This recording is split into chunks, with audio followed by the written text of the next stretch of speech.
Hello. They've changed the live video. It confused me. Hi everybody. Welcome to Twinkl Nqt group. And hello. This is the weird bit at the beginning of the live video where you end up talking to yourself when everyone finds that you're there. Right. Good evening. Happy Thursday, everybody, and welcome to the live stream chat that we're going to have. Which ends the camera? That end. For the next amount of time. I'm not quite sure how long I'm going to do it for this time round. I'm James Pearce. I'm going to be talking about the Nqt year and welcoming you to what started. Hi, Kate. And yeah, just giving you sort of a flavour to the Nqt year and talking about various bits and pieces. This is my second live stream that I've done with Twinkl Teach in the Nqt group. It's nice to be back and to be talking to you guys, which is really, really good. Going to be talking about loads of different things about the Nqt year. I've got pages and pages worth of notes, which is always important, but like a lesson plan. And if you've got any questions or anything in the way, then we've got people from Twinkl. The amazing Kate is looking through comments and she'll be putting things at the bottom there. And if you have any questions, then I've got the laptop in front of me so I can see them too and we can add them in as we go through. A little bit about me. First of all, this is the nicest way to do it. I've delivered things like this before. It's quite nice to be sat in my own flat with a glass of water. Nothing more than that. And hopefully you're actually relaxing yourself because you have made it through. Yeah, so my name is James Pearce. I am a Year 4 teacher. I have to remember which year I'm in now. Just moved. It's my 5th year of teaching. I'm just starting now. So I was in Nqt back in 2013. Which is quite scary actually, because I'm starting to feel quite old now that some of the children that I taught in my very first couple of years have moved on to secondary school. But yeah, so for me, 5 years that I've been here, this is my Nqt plus 4 year, because I'm not getting rid of the Nqt status. It's a big important thing to me. I work at a junior school in Surrey, not far from London actually, so on that border. And this year I have become head of year as well. So I've changed my role, which is quite nice. But in the past I've taught year 3, year 4, year 6. I did year 1 on one of my placements. So I've done lots of different things across. Within the school I'm also a school governor, or one of the staff governors, member of the SLT and all this, that and the other, which is quite nice because it means that I've seen lots and lots of different areas of the school. Cool, right. Page 1 of my notes done. As I say, I'm going to talk about loads of things over the next however long we're on here. And sorry, I've just seen Kate's put some of her first class graduated university. Well, blatantly, Kate, you must have taught them in like year 13 or something. Just saying. Evening to Sarah as well. Good to see you. Sarah is an Nqt that I know and I invited along. So if you do have Nqt friends, add them to the group and we can carry on with this. Cool. So first of all, the Nqt year. So it was 4 years ago for me, but I remember it very, very well. Structure is very clear. It's the 3 terms. You will have a school year, unless, of course, you're part-time. So in terms of part-time, I remember hearing at university, if you are a 0.5 teacher, for example, so if you're straight down the middle 2.5 days a week, then your Nqt year will take 2 years. You have to take the equivalent of the 3 terms. And so, yeah, so most people it's 3 terms. Hello to Lisa as well. Nqt with a smile on the comment. You do not understand how good that is to see at the end of your first week. Stay positive. But yeah, so you have the 3 terms, more than that if you're part-time. 6 observations is a minimum across that time. It's different for different learning authority, local authorities. Where I'm coming from, all of the things that I mentioned to with local authorities and that, for me, was done in Surrey because that's the county I work in. For us, we had to have a minimum of 6 observations. I'll talk more about those later. We broke ours up into termly assessments. So we had, no worries, Lisa. So we had an assessment report was done at the end of each term, just to show the progress. And I think that is pretty standard. And when it comes to the Nqt, there's a lot of sort of legality within that. Your school cannot turn around, not give you feedback all the way through, and then right at the end say, hey, you've not passed. So they do monitor that all the way through. Gemma, in terms of observations in an academy, I believe it's the same. So I had 6 of them. We'll talk more about that in a bit, but that doesn't count sort of drop-in observations as well. So your head teachers, deputy head, SLT, subject leaders, they may pop around at any point. So it'll be 6 formal observations as a minimum, but lots of other times. Other things that it's important to know for the NQT year, obviously you get your 10% PPA, which every single teacher gets. No worries, Gemma. So if you are a full-time teacher, that equates to 2.5 hours. For NQTs as well, obviously you have your 10% NQT time. So if you are a full-time teacher, that is the equivalent of 5 hours of your work week, or a day of the work week, pretty much, if you're working on a 25-hour week. That is pretty much the only year that you will get it for quite a while. It's quite nice for me this year because I'm back up to 20%, because in our school, members of the SLT get 20%, so we can do all the year group stuff. Hold on to that and enjoy that in that first year, because it's nice to have that amount of time, but make the most of it, and we're going to talk about that in a bit too. Other thing to be careful of and just to be aware of is your NQT year. Obviously you can start in a school. Many people have started this September, which is really good to see, and actually looking through Twitter and Facebook, it's really nice to see so many people starting on those. If you need to or want to transfer across the year, you are able to. Okay, your 3 terms don't have to be done in the same school. It may be a situation that a school isn't right for somebody and they need to go, or personal circumstances change, you need to move, whatever. You do your 3 terms for the NQT year, although it's called a year, it doesn't have to be, that consecutive year. You can move halfway through. You can do 2 terms in one school. If you have to leave, you can pick it up at a later date. So there are lots of different things like that. For most people, it's done in a year, done in one school, but that's not always the case, and there is no shame in that. Kate's put something up there which is very, very useful to know as well about training, so think about that one too. Another thing to think about in terms of your NQT is your mentor, and that's again something you're entitled to. You'll have an NQT mentor and usually an NQT assessor in your school. They will be 2 separate people. For me, my NQT mentor was my head of year, and my NQT assessor was our deputy head at the time. So within that role, the mentor I met on a weekly basis. He did all 6 of my observations. The NQT assessor did 3 observations sort of things and wrote my report. So they both have very different roles. The mentor, it's very important to get to know. Hopefully by now, if you did start in September, you should know who your mentor is, fingers crossed. But also you've got to know them. Hopefully you've had a set-up meeting, possibly this week, possibly back in July when you first went in, if you had an induction. But it's important to get to know them. It's also important to know the role of the NQT mentor, and this differs. There is a spectrum of NQT mentor. We like spectrums in schools. There's sort of a scale of NQT mentors. You can have NQT mentors that are amazing and are very, very friendly, couldn't be your best, perfect in every way. And you also have some that are hard to work with. And this is a very realistic view, by the way. I'm going to tell you how it is in schools.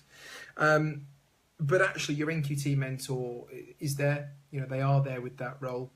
If you don't feel supported by them, make sure you go and tell your head teacher or your assessor or something like that. But their role really is to give you support and to be that critical friend. And again, 99% of the time, your NQT mentors will be amazing. They will be helpful. They will give you that feedback and critique, and that's their job. So, never take it personally. I think that's something because I'm quite a sensitive person, at the very beginning, I found it quite difficult to take that feedback on, and I was a bit like, but actually that is their job. And so the role of the critical friend, you get a lot of those in school. It's people who are there to support you, mentor you, make sure that you are doing what you can do and giving you feedback to help you. They're never out to get you. Well, they shouldn't be. The most important thing I would say in terms of getting on with your mentor and making the most of that trust is to communicate with them. I mean, that's a huge thing we talk about in schools all the time, but it's important to communicate with them. The school will usually choose people who will work closely with you, someone that you can talk with easily. So for me, it was my head of year. I saw him on an absolute daily basis. And you just need to make the most of that. particularly as well, I would say in terms of mentor, if you've got someone who's very experienced. Again, my mentor had been teaching for a huge amount of time. It's been SLT for a number of years, worked in other schools. Speak to them, find out what they have learned over time that works. If they've got any good advice. Talk to them about their subject, because obviously if they've got, for example, my Nqt mentor was our maths subject leader. Maths is something that interests me anyway, but I took a lot of time finding out more about the structure of the maths within the school. They are a fountain of knowledge, and it's very important to do that really, and to tap everything out that you can of them. As I say, 99% of the time, mentors have been asked to do that, and they are giving you the opportunity. The reason they want to work with someone is to give that knowledge on, so make the most of it. Cool. Right, next thing is about standards. Ray, that is a very good point. Do you know what? I'm going to bring that up later on if that's okay. But that is important. Sometimes you will have them from the local education authority, the LEA.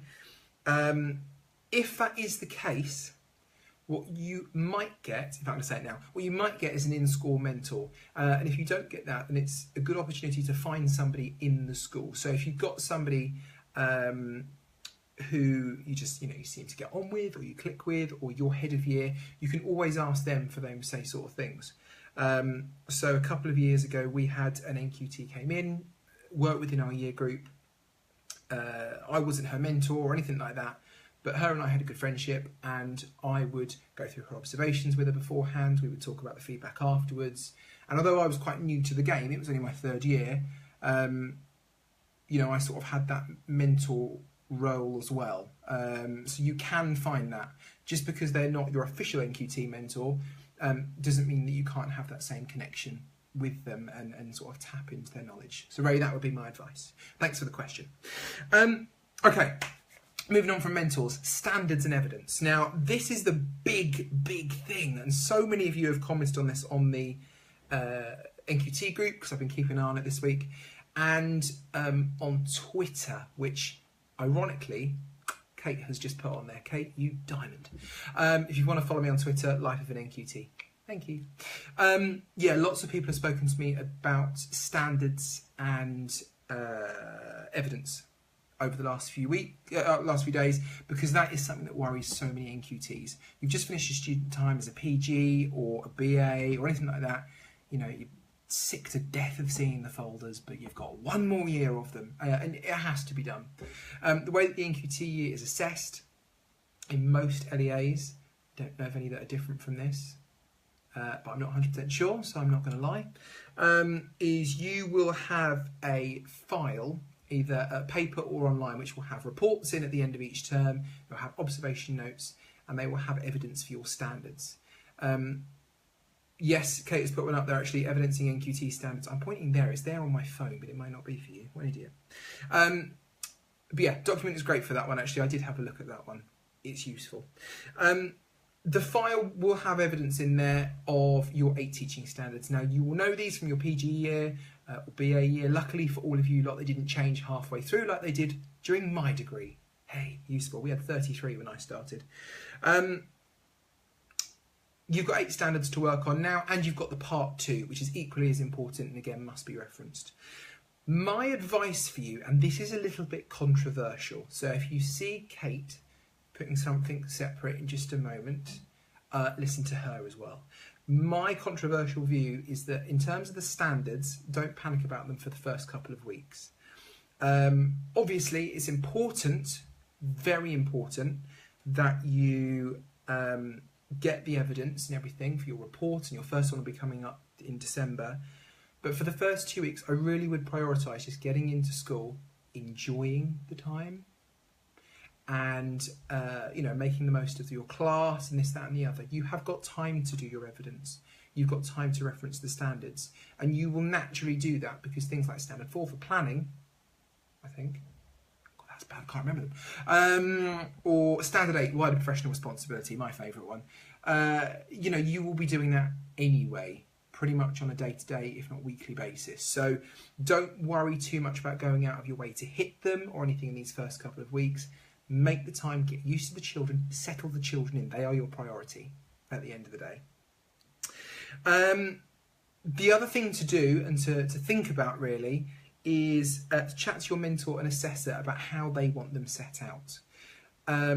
There's lots of different ways in which you can get the evidence for your standards, loads of different ways.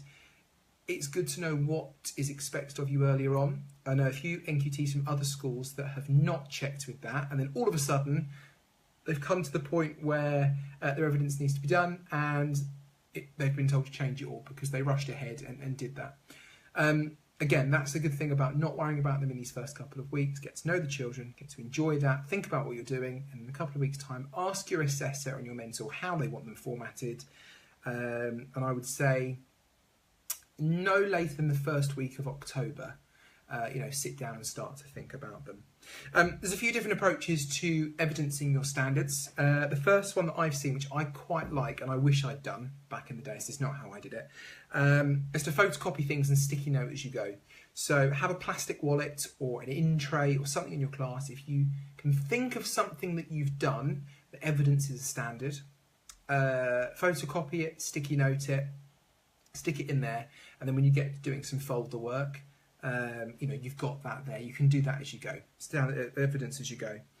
You can do a regular update, so fortnightly or monthly. Look at the standards and go, right, what have I done for standard 1? What have I done for standard 2? Bloody yada yada. You can do it that way. That was the approach that I took because I think like drip feed little and often. Sorry, it's post coming off my laptop. Drip feeding them little and often I think is quite a nice way to do it. And I think it keeps you up to date, it keeps you aware of them, but it's not taking over completely. You've got a lot of things to juggle in the NQT year, so don't let the standards really take over. The other thing to do is do it termly for your report. Now, I wouldn't recommend this.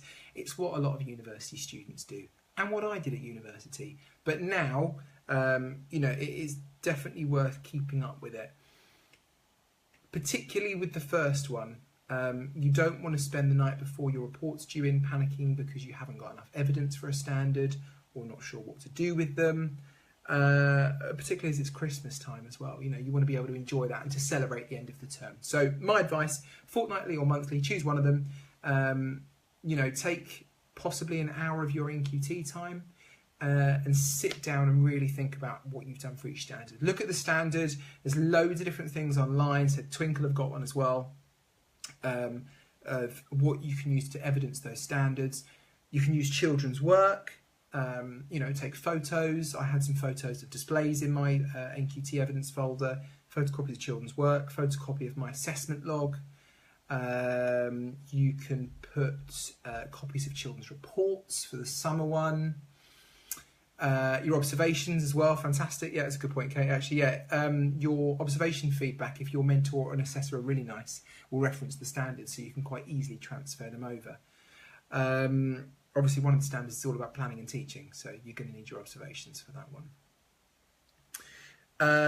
Signed statements is another one. If you've done something, so for example, for standard 8, if you have attended something above and beyond, you can make a very short statement on a piece of paper of what it was, what happened, how you played a role, get somebody to sign it.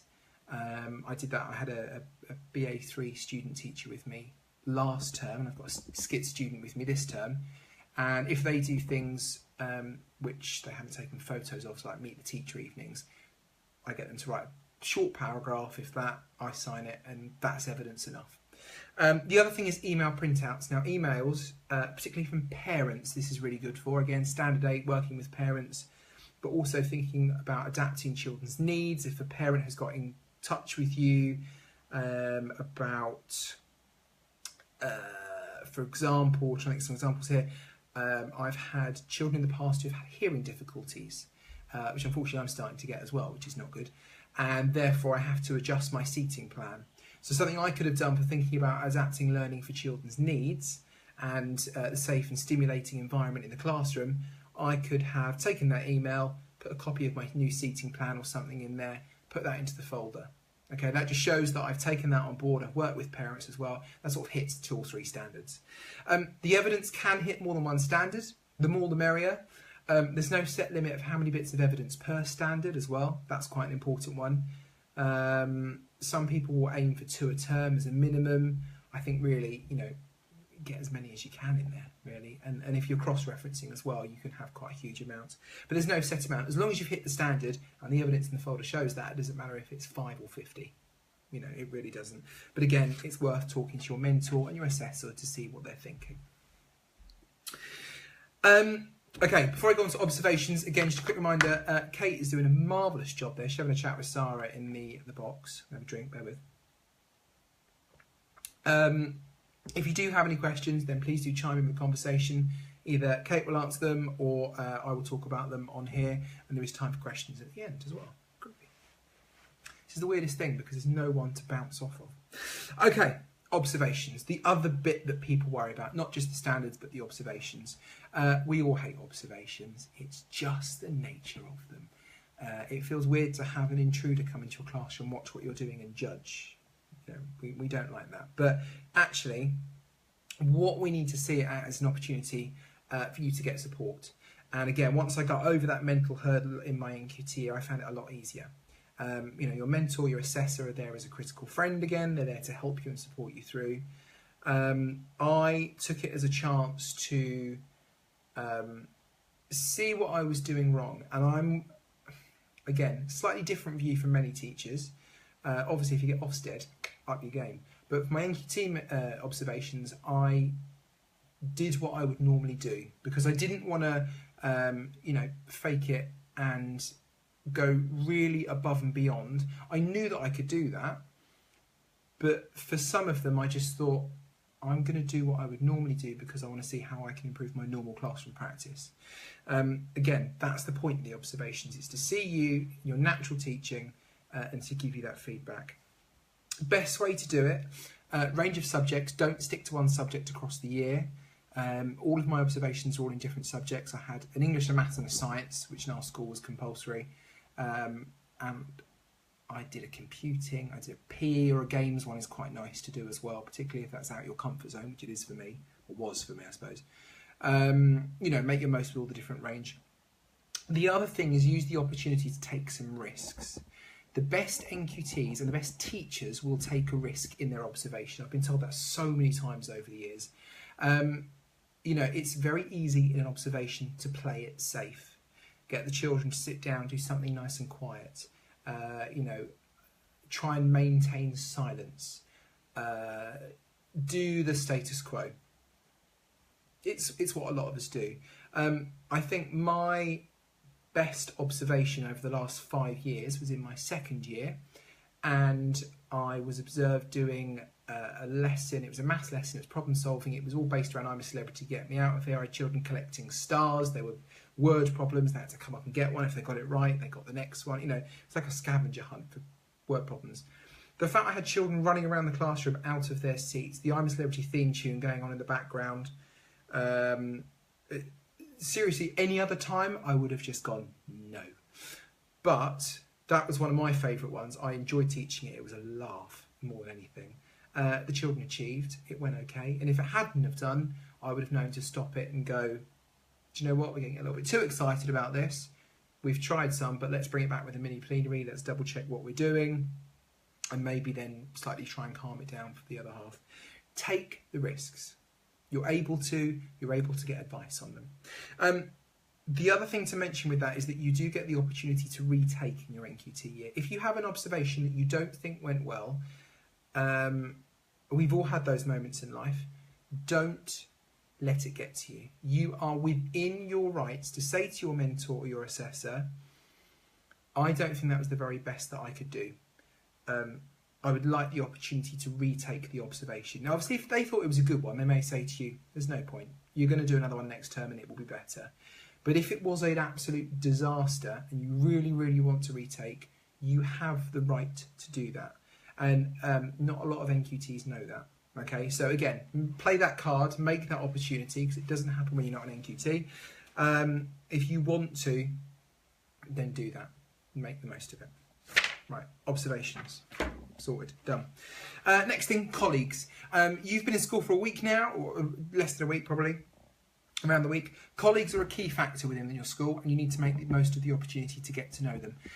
If you've started at a brand new school fresh this week, I can imagine that's very difficult. I've got to admit I've not done it. The school that I am at is the same school that I've been at since my NQT year, and I was a student teacher at the school the summer term before. So for me, I went in new as a student teacher, but that's a little bit different as going in as an NQT.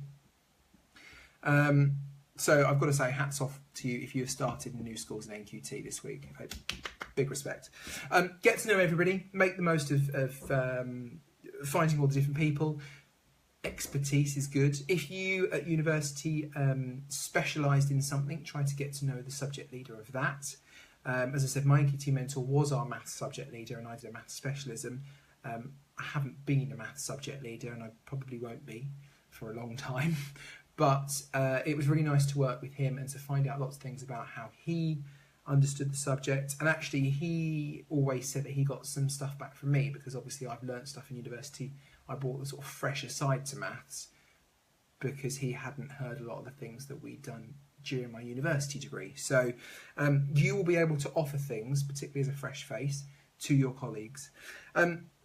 Some colleagues, obviously, I'll need to be careful with what I say. They're not always the older ones, but some of them are very set in their ways, some of them are quite bitter. Obviously, there's been a lot of changes in education. As Kate said earlier on, change is the life of a teacher. It really is. And some teachers find that very difficult. They don't enjoy having the new fresh-faced people into school. Sometimes they see you as a threat, which is a bit of a compliment in a way. You know, those people, if you have to work with them, you have to work with them. Be professional, be civil. You know, try, keep positive with it. But that doesn't mean you have to be there like all the time and let them sap the life force out of you, which they can do at times. But as I say, keep your chin up, keep positive with it. You have got a lot more to offer. In terms of colleagues, the other piece of advice I would give is to socialise within school. It's very easy as a new face in a school, particularly a big school like mine. We've got 75 members of staff on roll. Very easy to hide away, you know, not have eyes and teeth. Very easy to hide away in your classroom during lunchtime and break time. Very easy at the end of the day just to keep your head down, then go and have lunch in the staff room. Socialise with people, even if it's just your year team to begin with. If you get a couple of friends in there, you can then go and have lunch with them in the staff room, get to know other people. 75 is a big school. We are with 13 classes this year in the primary school. We've got a specialist centre for 16 children with special educational needs, sort of 6 office staff. Huge school. So yeah, socialise, make the most of the opportunity. If nothing else, it keeps you sane. I think some of the biggest laughs I've had in my life have been in that school. We have a great sense of humour, the staff that I work with. And for me, that's a very important thing. I love to laugh. And yeah, so for me, that is key. And it's helped get me through.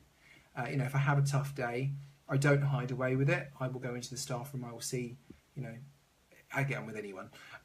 But, you know, I will see people. I will join in the conversations. I will have a laugh. That perks me right back up. And actually, I think people, particularly NQTs, find it surprising how much... you know, of an effect that can be. Chloe, any tips for helping those children who will not write? Yeah, one big tip I found, which is awesome. Let me show you on a piece of paper. It depends what you mean by will not write. If they, I'll tell you what, let me know what year you're in and what you mean by do not write. Write at all, or not getting involved with a writing task, or just like writing a couple of sentences when you want more. Year 2. Let me know and I'll answer that in just a second, because I actually went on a training course the other day. There's some nice tips there. Colleagues.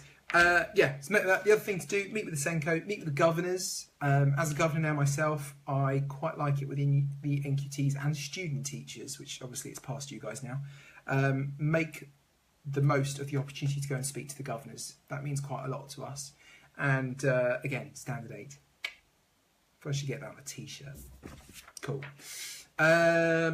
Okay, right, before I go on to responsibilities, writing very quickly. Chloe, year 2, if a child is refusing to write whatsoever, nice things to do, try and come up with some fun activities, ways to get them writing. Maybe they can write a shopping list for their favourite video games or something like that. Postcards are always quite nice because they're little things to do. It's topical this time of year as well. And the other thing to do, if you're doing a big write or a big piece of work, really nice thing I found the other day on this course, get a piece of paper, cut a window out of it, it's probably a bit too big actually, or do a range of them in sizes, laminate them and cut that hole out of them. And if you're working in a big A4 lined book, if you put the viewfinder over it and say to the child, right, will you try and fill that box? A big A4 piece of paper just adds to the pressure for some children, and doing that and taking that away can really, really help. If that doesn't answer your question, put another comment, my darling, and we will get on with that in a second. Right, responsibilities. It's an increase from your student days. It happens, unfortunately, but actually that's one of the perks of it. But you shouldn't have too many responsibilities. There's a couple of things to watch for. I was told for my NQT year that I shouldn't have subject leadership. And I didn't. Most schools won't give you a subject leadership. Sometimes they will get you to shadow somebody, or sometimes they will get you to take on a small part of a subject. However, if you're working in a small school, no worries, Chloe. Glad we could help. Let us know how it goes, actually. I'd be interested. I haven't tried it yet, so I'd be interested to see. If you're in a small school, one form entry, primary or junior even, you may have to take on a role. There's no legal thing saying that you can't, but obviously if they can avoid it, they should. Having said that, there are thousands of competent NQTs across the country who will be able to take on a subject. So, you know, if you get one, consider it a positive and make most of it. It will make standards a lot easier. Other things, in my school, we don't expect NQTs to run an extracurricular club. Any other member of staff who is out of their NQT year, we do. But again, it's up to you. If you can find half an hour or an hour a week, you know, make the most of that opportunity. It's also nice to do something fun as well. The thing I would say about being a subject leader and running clubs, which might help, is you might get the opportunity to work with children outside of your year group and your class, particularly with clubs. And that just gives you a better knowledge of people across the school. It means that, you know, your class next year, you might get to know some of the children beforehand. I worked with our school's after school club for 2 years, and by the end of those 2 years, I knew the majority of the 450 children we have in our school. And I quite liked that because it meant that I could interact with the children. I knew quite a lot of the parents from that as well, and that just made things a million times easier.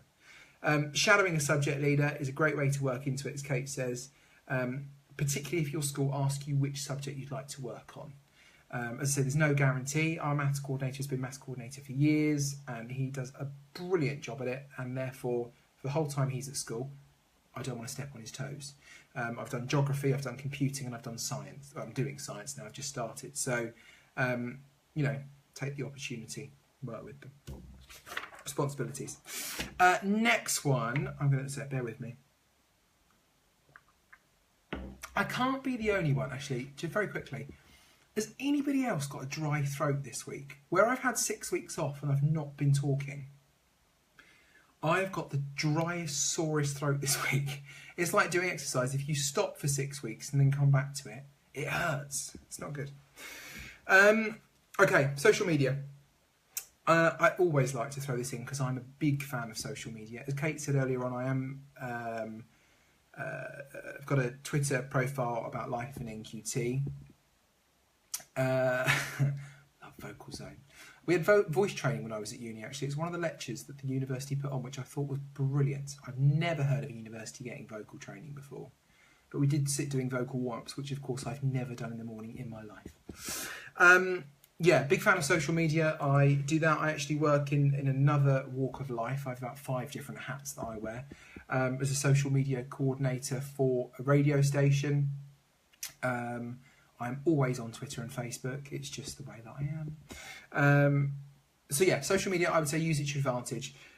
for a number of ways, really. The biggest way, obviously, is networking and getting the most out of it. Now, I'm not paid by Twinkl for doing this, can I add, at all. They did, however, give me one of their Twinkl mugs, which I've used daily since. The Twinkl groups are fantastic for that, and I'm not paying that as some sort of paid endorsement or anything.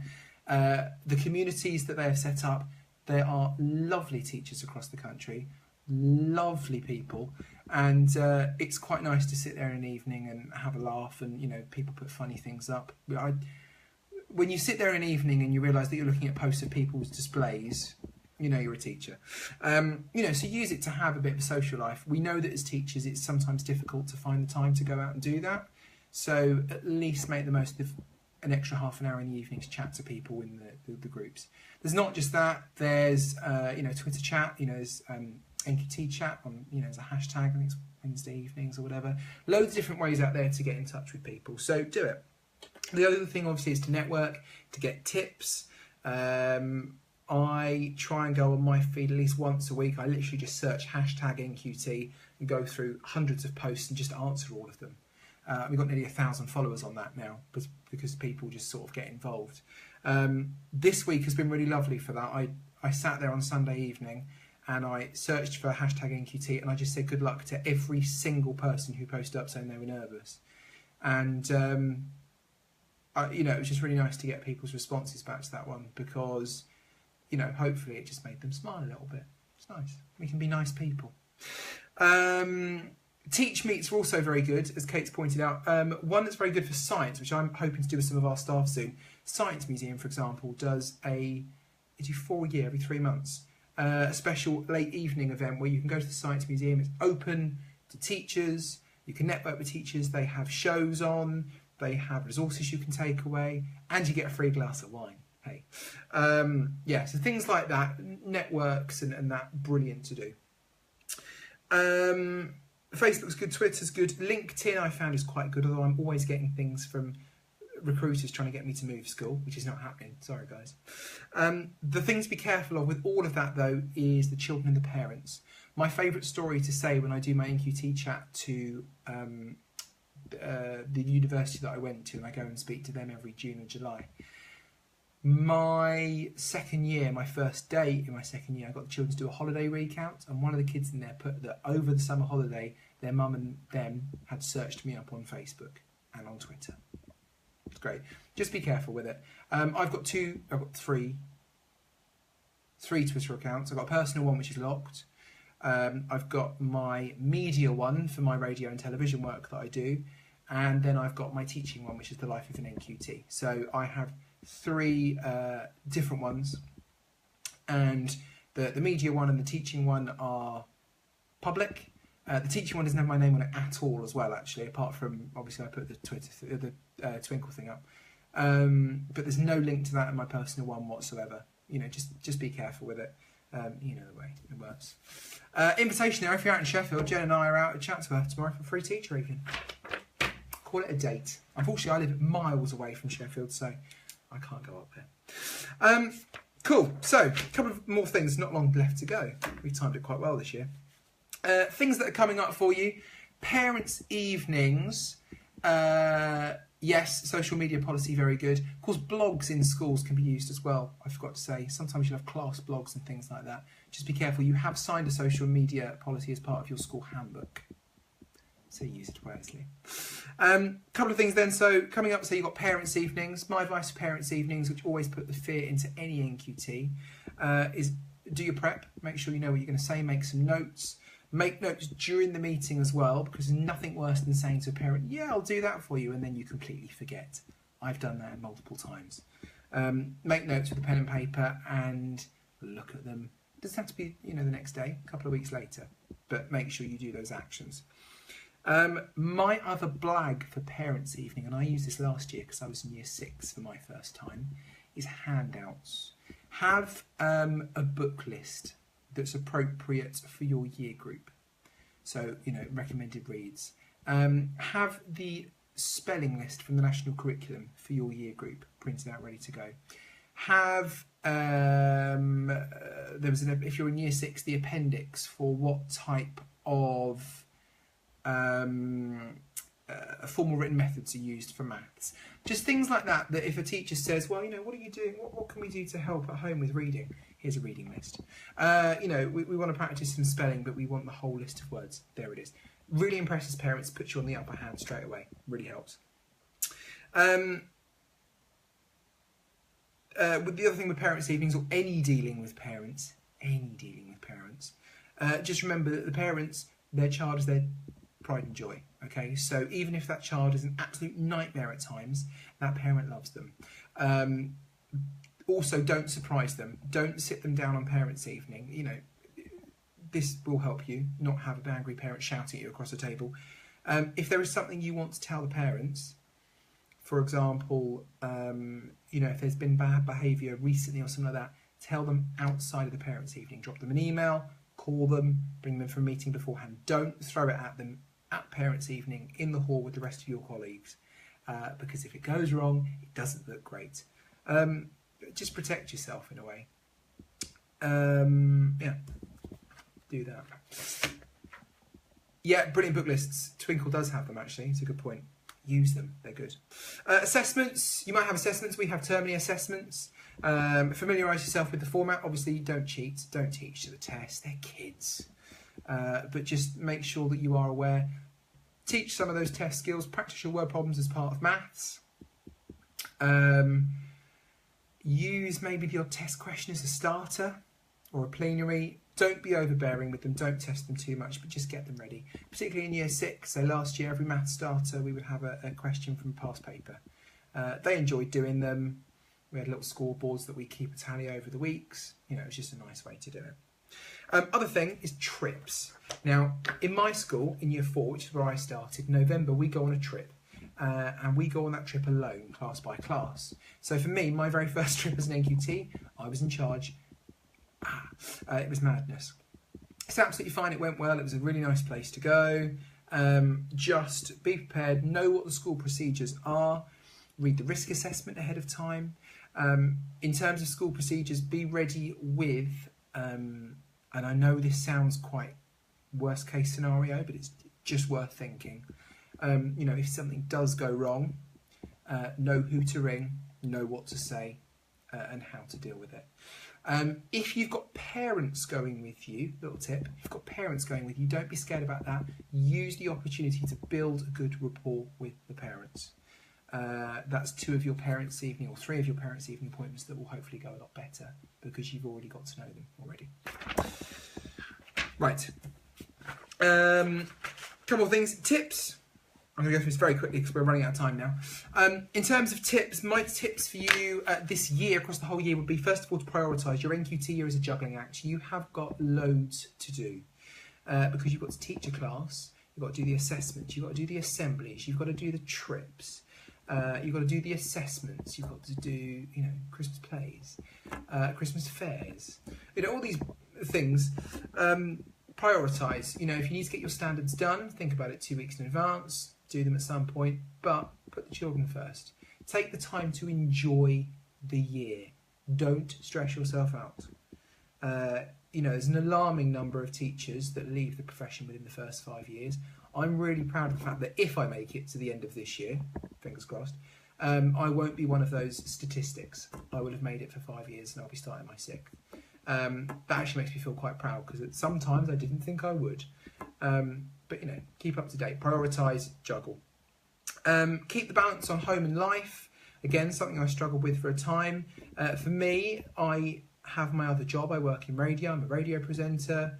I'm a media freelancer. During the summer holidays, I took 3 weeks out of my summer holiday to go and be an intern news reporter for a news station, which was awesome. I was on TV. So cool. You know, those sort of things. That's how I balance my life. You know, I live by myself, which is amazing, lovely. So I go out and be social with friends. You know, you have to find that time. Don't be absorbed by the job, particularly if, like me, you do live by yourself. You know, it's very tempting to do that. Don't. Focus on the positives. There are lots of positive. I am busy, I know. Well, it's like today. I did I woke up this morning, got into school at 6:30 to do a workout with our deputy head because we work out in the hall in the morning. Did a full day of teaching, went to a press launch from 4 till 6, and now I'm here. That's a busy day. It's not an average day. Don't get me wrong. Focusing on the positives. There are so many positives about teaching. You wouldn't do it if you didn't like the job. There are positives. Every single child in your class is a positive. They're amazing. They crack me up. Kids are brilliant to work with. So focus on those. There will be hard days. There will be days where you want to break down. There will be days when you cry. There will be days when you want to leave the profession forever. And then there are awesome days. And the year is structured really nicely because my favourite time of year is and always will be Christmas. That just, I love it. Sound of the children singing and everything. I love it. Be proactive, make the most of the opportunities, as I've said about 5 million times now. Go out there, search, be seen to be proactive, get that good rapport, get that good reputation, and be realistic. You know, you're not going to be the most amazing teacher in your NQT year. People have a natural flair for teaching, but they're not naturally the best teacher in the world.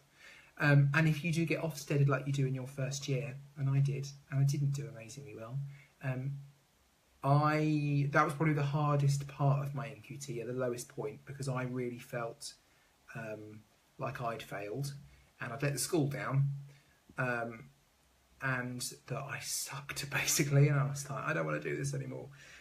Just remember, you are an NQT. You know, you're going to improve over the years, and your school should not expect you to be perfect and amazing. You may be, but they don't expect you to be. You know, just try your very best. That's all they can ask. It's what we say to the children all the time.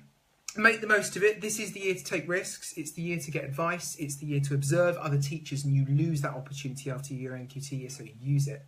Use that NQT time, that 10%, to go and watch the other teachers in the school. Big piece of advice. Build the good relationships, laugh, develop a reputation. Yeah, so I've been talking for so long, it doesn't make sense anymore. Develop a reputation. Go out there and be known as somebody who will help, who will be positive, who tries hard, who is resilient. Build that as much as you can in your NQT year. Make that good start. And enjoy it. You worked hard for this. You've got a degree or a PGCE, or you did Schools Direct or SKIT or whatever you did to be a teacher. Don't get into the job and then hate it. There is absolutely no point in doing that. It's a fun job. Enjoy it. Love it. Laugh along the way. Work with the children and just make the very most of it. Right, 10 to 8, Thursday evening. Lovely. This is your opportunity. I'm going to say some quick thank yous, but if you have any questions, type them in there very quickly. I will answer them. I'll stay for a couple of minutes after I've said thank you to answer any questions. So if you've got any, pop them on now. That is it now, officially, from my 12 pages of presentation. I want to say thanks to Kate for all of the beautiful comments at the bottom. Thank you, so do you. Kate and all the team at Twinkl, actually. Jen also, who organised this one. They're out in Sheffield, remember, tomorrow. Get involved. Yeah, both of them are fantastic, actually, for organising this and helping with this one. So thanks for having me back. It's been nice to be back. And to all the people at Twinkl as well for the awesome resources they produce. Thanks to you guys for watching. I don't know how many we've had. It's gone up and it's gone down this evening. Just like the NQT year, really. But yeah, for those of you who have watched and taken an hour out of your NQT first week to relax and enjoy, well done. It's good. A huge well done as well for actually getting there and doing it. You know, honestly, it's not the easiest job in the world, and I think it's brilliant to have NQTs like yourselves coming back into the profession and keeping it going. So yeah, I am going to end it there. I'm going to say thanks for your company. Thanks for keeping me company this evening. So I will stay on for another 30 seconds or so, just if there are any questions, but I don't think there will be many questions. This might go up on YouTube. The last one did. Kate, is it going up on YouTube? I don't know. If it's not, it's not. But yes. Any questions? I don't think there are going to be any questions. Who knows? In the meantime, if you do want to find me, you can find me on Facebook. You can find me on Twitter as well, at Life is an NQT. Let me write that down for you. Shameless plug time.